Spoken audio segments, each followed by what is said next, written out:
New Chapter Message hari ini Rabu 26 April 2023 berjudul Hadirnya Kristus dalam diri kita.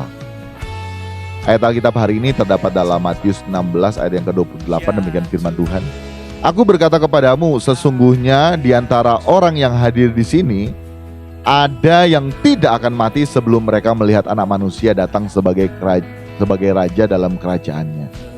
Sahabat Bapak Ibu, kita harus dapat dengan benar memahami makna setiap kebenaran firman Tuhan. Ada maknanya itu harafiah, ada maknanya itu figuratif ya sahabat Bapak Ibu. Ataupun ada hal-hal yang sebetulnya tersembunyi di situ dan kita perlu belajar ya. Seperti halnya saya belajar teolog ya. Di situ saya pernah mendapat salah satu mata kuliah disebutkan bahwa Alkitab tidak perlu ditulis ulang, Alkitab hanya harus dibaca berulang-ulang agar kita boleh mengerti akan kebenaran firman Tuhan. Sehingga apa yang disampaikan oleh kebenaran firman Tuhan ini bukan berarti yang dimaksud dengan kedatangan raja dalam kedatangan Anak Manusia sebagai raja dalam kerajaannya itu bukan secara figuratif, bukan secara lahiriah, secara fisik Yesus hadir kemudian nanti baru mati ya. Nah, seperti disebutkan di situ kan, aku berkata kepadamu sesungguhnya di antara orang yang hadir di sini ya,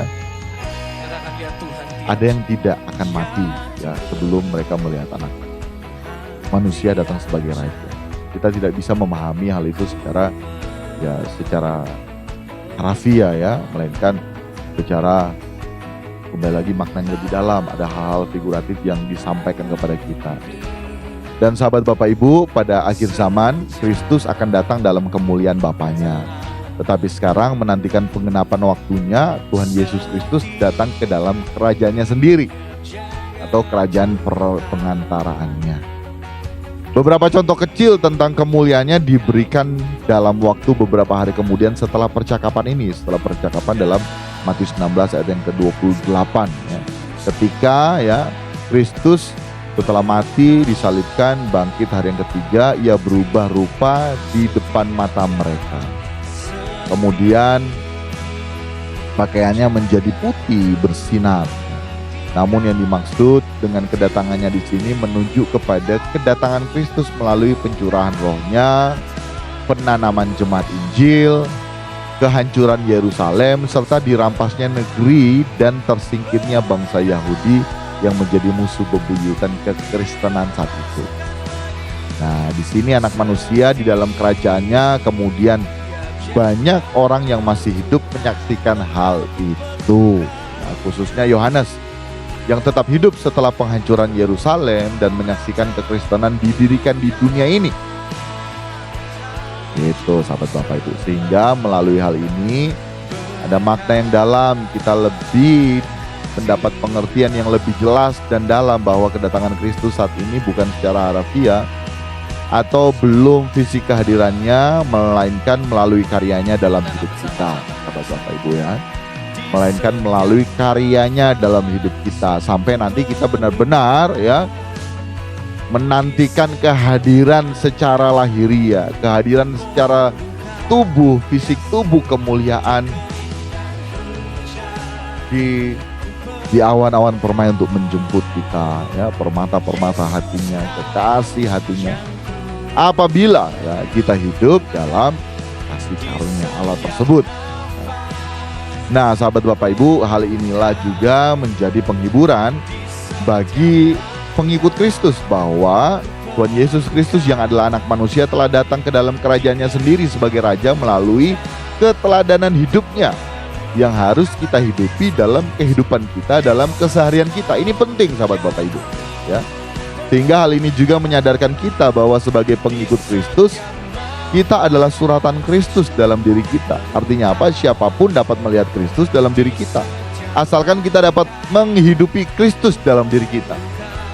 Hadirnya Kristus dalam diri kita disertai dengan perubahan pola pikir dalam hidup kita, dan itu yang disebut dengan namanya pertobatan, metanoia. Yang menjadi pertanyaan, di saat Kristus sejatinya hadir dalam hidup kita, apakah kita menghadirkan juga kerajaannya dalam hidup kita? Apakah kita menghadirkan kerajaannya dalam keluarga kita? Kerajaan Allah berbicara sukacita, damai sejahtera, dan kebenaran. Apakah dalam hidup kita menghadirkan hal-hal tersebut? Nah, ini beda kekristenan dengan yang lain. Ya sahabat Bapak Ibu, semua bangsa mencari keselamatan mereka.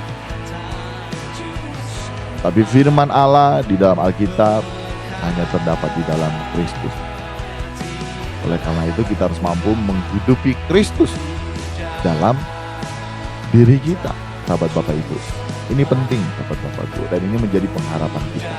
Kerajaannya sudah hadir di dunia ini, di dalam pribadi lepas pribadi kita.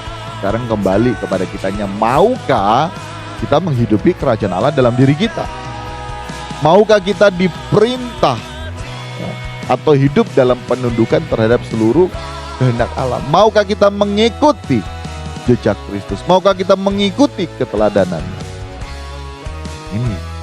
Ini yang menjadi pesan Tuhan bagi kita hari ini, agar mari kita belajar.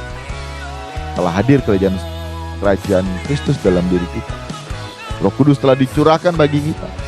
Sejatinya kita juga dituntut. Ya, konsekuensinya sejatinya kita dituntut untuk dapat menghadirkan pemerintahan kerajaan surga dalam pribadi lepas. Kiranya kebenaran firman Tuhan pagi hari ini dapat memberkati kita, sahabat Bapak Ibu, menjadi pedoman bagi kita, penuntun hidup kita sepanjang hari ini, agar kita ya sebagai pengikut Kristus hidup tidak suka-suka kita sendiri, tetapi hidup suka-suka Tuhan. Hidup suka-suka Tuhan.